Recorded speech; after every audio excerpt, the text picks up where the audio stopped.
Banyaknya objek wisata di Aceh Selatan dinilai bisa menjadikan katalis kebangkitan ekonomi bagi masyarakat setempat.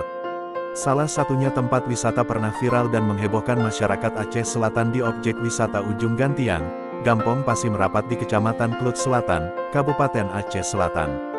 Amatan tim News Aceh klip dalam video itu tampak sepi pengunjung dan di lokasi nampaknya sudah semak ditumbuhi rumput di seputar pondok-pondok wisata tersebut.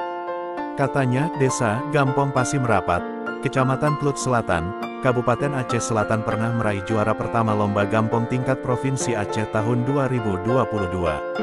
Ketetapan juara tertuang dalam Keputusan Gubernur Aceh Nomor 404,872/2022 tentang penetapan juara Lomba Gampong tingkat Provinsi Aceh tahun 2022.